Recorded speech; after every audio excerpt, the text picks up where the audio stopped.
National League North review for November, let's get into it. So coming into November, Scunthorpe lead the way at the top of the table on 29 points, followed closely by Kings Lynn and Chorley. Curzon sitting fourth but have a game in hand over the teams above them. Hereford, Southport and Alfreton make up the rest of the playoffs. In the relegation zone, it's incredibly tight with Marine, Redcliffe, Rush, Olympic and Needham Market, all level sitting on 10 points, separated only by goal difference. So let's start on Saturday the 2nd of November, where we had a massive game at the top of the table between two promotion contenders, as third place Chorley were at home to second place Kings Lynn, and 23 minutes in it was Chorley who took the lead in bizarre fashion. A long throw bounced over the keeper's head. Greg Taylor attempts to clear the ball, but it ends up in the back of the net, and I think the Kings Lynn players were arguing that the ball had already crossed the line before Greg Taylor touched it, which in that case the goal would have to be ruled out as you can't score directly from a throw-in, but after a chat between the ref and the linesman, the goal was given and Chorley were 1-0 up. With Scunthorpe dropping points, a win for Kings Lynn would take them top of the table, but they came up against a Chorley side in great form with only one loss in their last 11,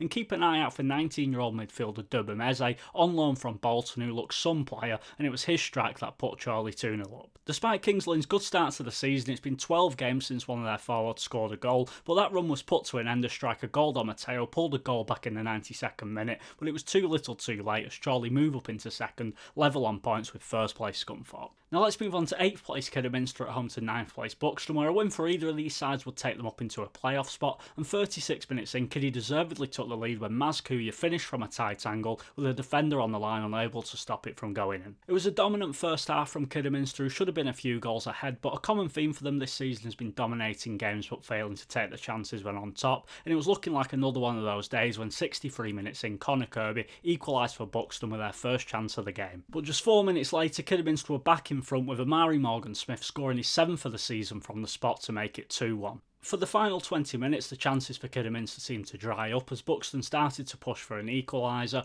and at 2-1 manager Phil Brown took off their main attacking threat in Maz Kuya in favour of trying to see the game out, but a brilliant chest-end volley from substitute Diego De Girolamo rescued a point for Buxton, and it's another disappointing result for Kidderminster, who haven't won a game at home since August. Now on to 14th place Chester, who got a much needed 3-0 win at home to Hereford to end their 4-game winless run, and manager Callum McIntyre is a man under a lot of pressure with Chester really underperforming, so this was a huge win for him, and to his credit he changed things around for this game. The midfield partnership of George Glendon and Declan Weeks, who've both been mainstays in this Chester midfield for a few seasons now, hasn't been working, so they were both dropped from the squad. Instead McIntyre went for a midfield diamond with Jack Bainbridge in the defensive midfield role, Hancox and Hugel as the central midfield pairing in front, then Rhys Daly played as the number 10, and this midfield seemed to function a lot better. They were a lot more physical, they were a lot more aggressive, and they played some superb football down the flanks with all 3 goals coming from crosses, but a big win for Chester which puts them up into 11th. Now let's move on to Farsley versus Darlington, but before we get into the match I'll just briefly talk about the mess that Farsley find themselves in this season, and I did make a video on this topic where I go into more detail, but the simplified version is that over the summer Farsley was supposed to be getting a brand new 3G artificial pitch laid in time for the start of the new season, but this is what the Farsley Celtic pitch currently looks like. They haven't been able to play there for 7 months, instead they are playing home games 70 miles away at Buxton, which Farsley supporters have been boycotting. There's been all sorts of issues with the chairman David Barthorpe to do with the late payment of wages for players and some staff not even being paid at all. As a result, they've lost 2 of their best players in Tom Allen and Danny Greenfield, who've both left the club. The physio of 18 years and club legend Gareth Liversidge has left. Goalkeeping coach Jake Lofthouse has also left, and for this game against Darlington they only had 2 subs named on the bench, with a bunch of players declaring themselves unavailable. But despite a very depleted side, Farsley didn't disgrace themselves. Darlington did win the game 2-0 thanks to goals from Ali Al-Shabib and Elliot Forbes, and it was always going to be a tough ask for Farsley under the circumstances, but the players certainly weren't dispirited. They put in a battling display, but Darlington ultimately had more quality, and it's looking like it could be a long season ahead for Farsley Celtic. Now let's move on to Warrington, who suffered a 3-0 defeat at home to South Shields, and every time they pull out a good result it's then followed up with some really poor performances, and an alarming stat for Warrington is that this season they've conceded the first goal in 10 of their 16 matches so far. They have this habit of giving away soft early goals, and they end up leaving themselves with too much to do in games, but as for South Shields, they've really been struggling for goals lately, so to see the return of last season's top scorer Paul Black, it was a huge boost, and his finish for the third goal shows why he's the best striker in the league, but a much needed win for South Shields, who climb into 15th. Now on to 20th place Oxford, who've had a resurgence in recent weeks since the return of manager Ross Jenkins for his second spell in charge, and 49 minutes in, a thunderous strike from Jacob Roddy saw Oxford go 1-0 up against playoff chasing Southport. After a very slow first 50 minutes from Southport, the Oxford goal seemed to be the wake-up call that they needed, as it was all Southport from then on, and 62 minutes in, a Danny Lloyd set-piece found the head of Festus Arthur, but the keeper could only parry into the path of Danny Philliskirk, who levelled the game up at 1-1. And from then on, it only looked like one side were going to win this, but Southport couldn't quite find the winning goal, and a 1-1 draw moves them up into 5th. So after those results, Chorley's win sees them go level on points with Scunthorpe at the top, who drew 0-0 with Radcliffe, while Kings Lynn drop into 3rd. Southport's draw sees them leapfrog Hereford to go into 5th, and Leamington's win against Peterborough Sports moves them up into a playoff spot into 7th. At the bottom of the table, Warrington dropped down into 17th, and Peterborough Sports' loss sees them just above the relegation zone in 20th. In the drop zone, there was draws for both Radcliffe and Needham Market. Now on to Tuesday the 5th of November, where we had a round of midweek fixtures, and let's start with top of the table Scunthorpe, whose wobble continues with a 3-2 defeat away at Spennymoor, and Scunny did take the lead in this one with a beauty of a strike from Ross Barrows, but from then on they were second best in this game, and we're now 16 games into the season, and from their first 8 games, Scunthorpe picked up 20 points out of a possible 24. From their next 8 games, they've picked up just 9 points from a possible 24, so there's been a huge drop off in form, and looking at reasons why, I think the most obvious thing to point out is the defence. In the first 8 games they conceded just 2 goals, whereas now they're conceding far more. Centre-back Brad Nicholson was superb at the start of the season, but his performances have dropped off a cliff in recent weeks, so the defence doesn't look as strong. They're not getting much protection from the midfield either, which looks a bit lightweight physically. They've also been missing top scorer Danny Whitehall the last few games as he's out injured, which seems to be contributing to the drop-off in form. And then you've got manager Andy Butler, who doesn't seem to want to change from his back 5 formation, which isn't working at the moment. Now with that being said, I think Scunthorpe can feel hard done by with Spennymoor's winning goal. As you can see, the referee clearly impedes the Scunthorpe player, but he doesn't pull the game back, and Spennymoor break away and score. But this was a Moor side who hadn't won in 3 games. They've got a huge injury list with a bunch of key players missing all over the pitch, and I don't think many fans were optimistic coming into this game, but they put in a brilliant performance, and a massive 3-2 win takes them up into 10th. So if Scunthorpe losing, this was a chance for Chorley to go to the top of the table if they could beat 23rd place Marine, but Chorley completely blew it. Marine put in their best performance of the season to win 3-0. Now keep in mind that coming into this game, Marine had only scored 4 goals all season, so to almost double their goal tally against second place in the league was not something I saw coming, but they absolutely bossed this game. The returning Chris Doyle was sensational at the back and didn't give the Chorley attackers a sniff, but 5 of Marine's last 10 games have been clean sheets, so defensively they've not been too bad as of late. It's the toothless attack that they've needed to improve, and with winger Finn Sinclair Smith playing a more central role in this one, they looked a lot more threatening going forwards, but a much needed win for Marine, and Chorley missed the chance to go top. So with both Scunthorpe and Chorley losing, it was over to 3rd place Kings Lynn, who would go top of the table with a win, and all he had to do was beat a Farsley Celtic side who, as mentioned before, have got mega problems both on and off the pitch, but 34 minutes in, Farsley shocked the Linnets with Darren Stevenson cutting in from the wing and finishing well to put Farsley 1-0 up. And the first half was all Kings Lynn. They should have been 4 or 5 goals up, but couldn't put the ball into the back of the net. Then just before half time, Robbie Fox burst forward, his shot was saved, but the ball fell into the path of Manny Mampala to put Farsley Celtic 2-0 up, and that was the difference between the two sides. Farsley had 2 chances and took them both, whereas Kings Lynn was so wasteful in front of goal, but 2-0 is how this one finished. An incredible result for Farsley, with manager Pav Singh doing a great job under the circumstances to keep them above the relegation zone, and Kings Lynn missed the chance to go top of the table. After Chester's brilliant 3-0 win against Hereford on the last matchday, fans were hoping that their team had turned a corner and they could start to build some momentum, but instead Chester fell flat with a 1-0 defeat away to Darlington. Cedric Main scored the only goal of the game 50 minutes in, with him and Jack Mask all up front causing the Chester defence all sorts of problems,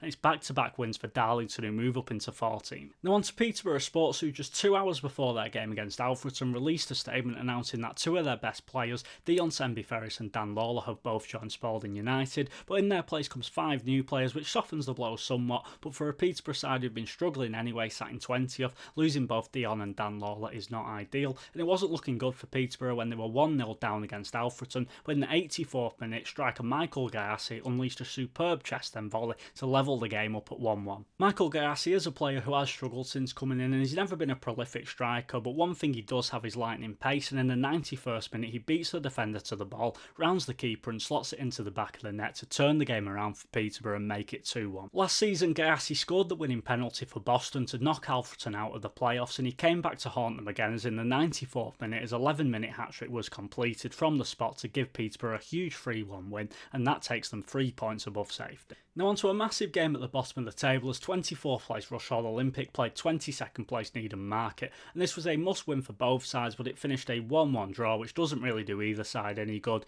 Needham Market took the lead in the 68th minute, but for the final 10 minutes Rush Hall went with 2 strikers up top. They brought on Danny King to support Luke Benbow, who had been isolated up front all game, and for those final 10 minutes they were much better and finally started to threaten. They got the equaliser in the 86th minute and could have nicked it at the end, but the game finished 1-1 and both these sides remain in relegation trouble. So after those games, despite Scunthorpe's poor run of form, they are just about hanging on to the top spot, with both Chorley and King's Lynn failing to capitalise, but the biggest movers are Buxton, whose 2-0 win against Scarborough sees them jump from 10th to 5th. At the bottom there was wins for both Redcliffe and Marine in the relegation zone, but with Oxford and Peterborough Sports both winning, the gap to safety remains the same as it was. Now on to Saturday the 9th of November, and unfortunately there was no highlights posted of this game, but top of the table Scunthorpe dropped points once again. A 3-2 defeat at home to Buxton makes it only 2 wins in their last 10 games for Scunthorpe, and this opened the door for second place Chorley, who if they could beat Leamington they would leapfrog Scunny and knock them off the top spot, and it was Chorley who took the lead in this one 22 minutes in. Mamadou Toure lays the ball off to Danny Ormerod, who shows some quick feet and finishes well to put Chorley 1-0 up. But Leamington are a decent side with some nippy forwards up front, and they didn't let their heads go down. They continued to play some good football, and 34 minutes in they were back on level terms through Henry Landers, who fired his shot past keeper Matt Irwin. But Chorley are the second highest scorers in the division for a reason, and with Mamadou Toure playing as the striker and Danny Ormerod playing just off him proved to be an excellent combo as they linked up once again, and some of Toure's touches in his link-up play really are quality, and an 18-year-old Danny Ormerod looks a real finisher, scoring his second of the game to put Chorley 2-1 up. But Leamington were always in this game, and as Chorley struggled to get the third, there was always a chance an equaliser could come, and in the 92nd minute the ball makes its way to top scorer Kelly Stewart, but his shot goes just an inch past the post. Leamington was so close to levelling up the game, but Chorley came away with a 2-1 win to take them to the top of the table. 4th place Kidderminster extended their unbeaten run to 7 games with a 1-0 win at home to Farsley, and after a superb first half performance from the Farsley goalkeeper, it was unfortunately his error that led to Ben Berriford being able to chest the ball into the back of the net, and this win moves Kidderminster to just 4 points from the top. So after 22nd place Marine's incredible 3-0 win against Chorley in the last match day, they were hoping to build some momentum, but they got caught sleeping from kick-off away at Hereford, and a superb Ryan Bartley strike meant they were already 1 down inside a minute. From then on, Marine never really got into the game and went on to concede 3 more goals, all from corners, as Hereford got a comfortable 4-0 victory, and this was a much needed win for them after 2 losses in a row. And a major positive for Hereford was the return of striker Jason Cowley, making his first start of the season after being sidelined with an injury for months, and he had an excellent game, scoring 1 and assisting 1. He scored 12 goals in 29 games last season, and they need to keep him fit as he makes such a difference to this team, but that win takes Hereford up into 5th, whilst Marine stay in the relegation zone. Let's move on to 16th place Scarborough, who took the lead in the first minute away to Oxford thanks to a Will Thornton header. Now Scarborough for the first half of last season were up near the top of the table, competing with Tamworth and Scunthorpe, but a poor second half of the season saw them fall away from the playoffs, and that poor form has continued into this season, so they really needed a win in this one. And in the 88th minute, Dom Tier had a golden opportunity to put the game beyond doubt, but made a complete mess of it, which kept the game at 1-0. Since Ross Jenkins returned to manage Oxford, it's been only 1 defeat in his first 7 games, and in the 94th minute, Zach McEachran, who's had an excellent season so far, rescued a point for them, and a 1-1 draw keeps Oxford in 19th and Scarborough stay in 16th. 18th place Warrington's poor run of form continued with a 1-0 defeat at home to Alfreton. Liam Waldock's deflected strike was the only goal of what was a very scrappy game, but that's no wins in 4 for Warrington, who moved down into 20th and sit just a point above the relegation zone. Now onto a massive game at the bottom of the table as 21st place Radcliffe were at home to bottom of the table Rush Hall Olympic, Celtic, and it was Radcliffe who got the 3-1 win in this game thanks to goals from Jordan Hume, Lewis Maynard and Brad Roscoe. It took Radcliffe 11 games to get their first win of the season, but they've really started to find their feet at this level now. It's 4 wins from their last 7 and they sit just 1 point from safety. As for Rushall, they've been struggling anyway, and having their main striker Luke Benbow missing through suspension and their 2 most creative players Tyrell Pennant and Dempsey Arlott John also missing definitely didn't help. In last month's review I said that I thought Rushall would kick on because I think they've got some decent individual players, but with 30 new signings there's just no cohesion. There's a lot of chopping and changing of the lineup from week to week, and with a gap starting to form now as they sit bottom 7 points from safety, it's going to be a real tough ask to keep Rushall in this division. So after those games we finally have a new league leader, with Charlie leapfrogging Scunthorpe into first. Buxton's win moves them up into third with Kidderminster in fourth, but it's all very tight as the gap from second to 12th is just 5 points. At the bottom, despite winning, Radcliffe remain in the relegation zone but move to only a point from safety as both Warrington and Oxford are just above the bottom 4 level on points. Things are looking very bleak for Rushall, sat bottom of the table with no wins in 7 and 7 points from safety. On to Tuesday the 12th of November where we had a handful of fixtures played, and let's start with third place Buxton, who could have gone into second with a win, but their 6-game unbeaten run comes to an end as they were defeated 2-0 by a very well drilled Brackley side. Buxton had 72% possession but really struggled to create. It was all very pedestrian on the ball, but these are the kind of games that Brackley thrive in. They're so comfortable just sitting back, letting their opponents have the ball, being tough to break down, then relying on the set pieces for the goals, and this win takes Brackley up into the playoffs. Kidderminster moved up into second with a thumping 4-0 victory at home to South Shields, and after a bit of a poor run of form from September to October, South Shields had really been improving as of late. They'd tightened up the defence, they'd been playing some great football going forwards and were coming into this game off the back of their best performance yet at home to Kings Lynn, but they were all over the place in this game. And as for Kidderminster, there was a feeling that a result like this was coming. They've been in great form as of late, but they have a habit of dominating games without being clinical enough in front of goal. However, this time they took their chances. And as for the back 5, watch out for centre-back Reece McNally, who since Phil Brown has come in, he has improved massively and it's looking like he's a level above, and I do wonder if Kiddy will be able to keep hold of him, but a 4-0 win moves them up into second. Now on to Curzon Ashton, who are a side that have been lingering around 6th to 7th, but they actually have 2 games in hand over the clubs above them, and if they win both of them it will put them right in contention for the title, and they beat Marine 2-0 thanks to a Stephen Moles penalty and an absolute wonder goal from substitute David Worrell to take Curzon up into third. So after those games, wins for both Kidderminster and Curzon send them above Scunthorpe, who now drop down into 4th, whilst Buxton's defeat puts them into 5th. Darlington and Peterborough Sports played out a 2-2 draw to keep them both in mid-table, and Marine's defeat keeps them in 22nd, 5 points off safety. Now on to Saturday the 23rd of November, and let's start with the league leaders Chorley, who travelled away to a 10th place Chester side who, as we saw in the 3-0 win against Hereford earlier on, they are capable of beating the top 6 sides, especially at home, and 22 minutes in it was Chester who took the lead with an excellent finish from Tom Pears. This was a dominant performance from Chester, who created loads of chances, and Chorley have their keeper Matt Irwin to thank for keeping the score down as he produced several brilliant saves, but in the 69th minute centre-back Harrison Burke, who's such a threat in the air from set pieces, put Chester 2-0 up. This was a disappointing performance from Chorley, who had a strong start in 11, but with Hewitt, Ellis, Hall, Nolan, Sampson and Blakeman all injured, the bench did look quite weak, which is a bit of a worry. However, they did pull a goal back at the end through Tom Carr, but it proved to just be a consolation as Chester win 2-1 and move up into 7th. So if Chorley's lost, Curzon could have gone top of the table with a win, but their game against Radcliffe was abandoned at half-time due to a waterlogged pitch with Curzon 2-1 up, and the game will be replayed at a later date. So with top of the table Chorley losing, the Curzon game being abandoned and Kidderminster not playing, Scunthorpe had the chance to regain top spot if they could beat 13th place Leamington, but with Leamington unbeaten at home and the awful weather conditions, it proved to be a tough game, and Leamington more than matched Scunny up until the 59th minute when Callum Roberts scored his 9th for the season to make it 1-0. The biggest criticism that Scunthorpe fans have had of manager Andy Butler is his persistence with the back 5 formation, even when it hasn't been working in recent weeks, but Butler switched to a 4-4-2 for this game to freshen things up, and it had the desired effect as Callum Roberts scored his 2nd of the game from the spot to give Scunthorpe a 2-0 win and move them back to the top of the league. Now on to 5th place Buxton, who were looking to bounce back after the 2-0 defeat against Brackley last time out, and things got off to a good start at home to Oxford when Ben Salt finished brilliantly to put Buxton 1-0 up 9 minutes in. But Oxford responded did well to go in a goal behind, and 34 minutes in, Jayden Carbon gets the ball on the right.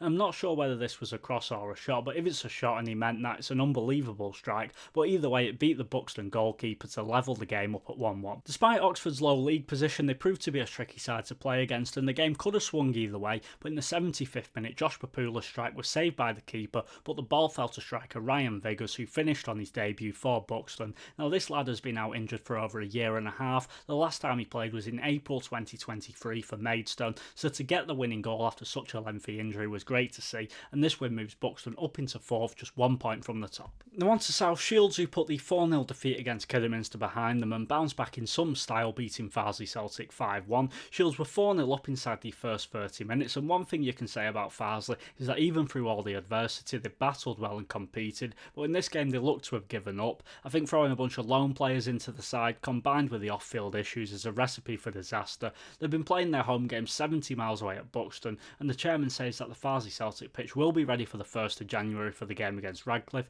but with still no signs of work being done, that's looking highly unlikely. And to make things worse, the National League have put Farsley Celtic under embargo for breaching financial regulations, and assuming Farsley still exists come the end of the season, it'll be a miracle if they stay up. As for South Shields, this win puts them into the top half of the table as they move into 12th. Now on to an absolute must-win in the relegation zone, as 22nd Marine were at home to 23rd place Needham Market, and it was Marine who were the better side in the first half. 25 minutes in, Finn Sinclair Smith whipped the ball into the box, but keeper Danny Cullen made a mess of it. The ball hit defender James Brown on the chest and into the back of the net to put Marine 1-0 up. At half-time, Marine lost their leader at the back with centre-back Chris Doyle coming off injured, and that seemed to unsettle things for Marine, as Needham Market came out in the second half looking much stronger but just couldn't take the chances, but Marine withstood the pressure, and in the 81st minute, Finn Sinclair Smith, who was back on top form, sealed the win, and with striker Enoch Lazima also having an impressive game, things could be looking up for Marine as they close the gap to just 3 points from safety. To two sides who are both really struggling for form at the moment, Rushall Olympics sit bottom of the table with no wins in 9, and Warrington are just above the relegation zone with no wins in 5, and those winless runs continued as they played out a 1-1 draw. Rushall took the lead just before half-time through Luke Benbow, which was a bit of a disappointment for Warrington as they looked sharp and attacked well throughout the first half, but just couldn't find the finish. And in the second half, Rushall came out looking a lot stronger, but they threw away their lead as 70 minutes in, Connor was levelled the game from the spot to give Warrington their first goal in 6 games. So after those games, Scunthorpe's win takes them back to the top of the table, but from Scunny in 1st to Kings Lynn in 6th, only 2 points separate them, so this league is wide open at the moment, and Chester's win sees them in that last playoff spot in 7th. At the bottom, the relegation zone remains the same as it has done for a few weeks, with Needham Market, Rushall Olympic, Marine and Radcliffe making up the bottom 4. Now on to Tuesday the 26th of November, and after Scunthorpe's win against Leamington on the last match day took them to the top of the table, they followed up that win with a 0-0 draw away at Darlington. This allowed second place Chorley to regain top spot with a 1-0 win against Farsley Celtic thanks to a goal from Danny Ormerod,